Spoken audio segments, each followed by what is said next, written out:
অন্তর্বর্তীকালীন সরকার জনগণের দাবি দেওয়া এবং আইন আদালত তোয়াক্কা না করে জনদুর্ভোগ তৈরি করছে বলে মন্তব্য করেছেন বিএনপির নেতা ইশরাক হোসেন। জাতীয় প্রেস ক্লাবে আয়োজিত এক অনুষ্ঠানে এই কথা জানান তিনি। এ সময় লাগামহীন বক্তব্য না দিতে আসিফ মাহমুদকে হুঁশিয়ারি দিয়ে তিনি বলেন, ভবিষ্যতে এই ধরনের কর্মকাণ্ডে জড়ালে আন্দোলন নগর ভবনের গণ্ডি পেরিয়ে রাজপথে গড়াবে। কাউসার আহমেদের রিপোর্টে বিস্তারিত। ঢাকা দক্ষিণ সিটি কর্পোরেশনের চলমান আন্দোলন, সেবা কার্যক্রম এবং ঢাকাবাসীর আন্দোলন নিয়ে সম্প্রতি গণমাধ্যমে স্থানীয় সরকার উপদেষ্টা আসিফ মাহমুদের অবমাননাকর দাবি ও বিভ্রান্তিকর বক্তব্যের প্রতিবাদ সহ সামরিক বিষয় নিয়ে সংবাদ সম্মেলন করেন বিএনপি নেতা ইশরাক হোসেন। জনগণকে সুবিধা বঞ্চিত করে এর দায় আন্দোলনকারীদের ওপর চাপিয়ে দেয়ার কুচক্রান্ত বাস্তবায়ন করতে চেয়েছিলেন তারা। সংবাদ সম্মেলনে নগর ভবনের যৌক্তিক দাবি দেওয়া নিয়ে আন্দোলনকারীদের উপর হামলার নিন্দা জানিয়ে ইশরাক হোসেন বলেন, হামলাকারী আসিফ মাহমুদের ঘনিষ্ঠজন।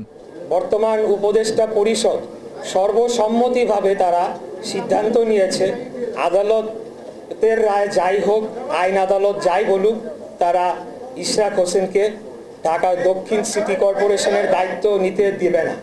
এটির পেছনে আমি মনে করি সম্পূর্ণ রাজনৈতিক কারণ রয়েছে এবং ঢাকা শহরের একটি কর্তৃত্ব প্রতিষ্ঠার চেষ্টা যে তারা করে চলেছে একটি নতুন গঠিত রাজনৈতিক দলকে সুবিধা দেওয়ার জন্য। আসিফ মাহমুদ ঢাকাবাসীকে পশুর সাথে তুলনা করেছেন উল্লেখ করে তিনি বলেন, এ কারণে তাকে প্রকাশ্যে ক্ষমা চাইতে হবে। ঝড় বৃষ্টি তীব্র রোদ উপেক্ষা করে দিনের পর দিন শারীরিক ও মানসিক পরিশ্রম করে আন্দোলন করা ঢাকার এই জনগোষ্ঠীকে এই একটি বাক্য উচ্চারণের মধ্য দিয়ে নাগরিক থেকে পশুর মর্যাদায় নিয়ে যাওয়া হয়েছে।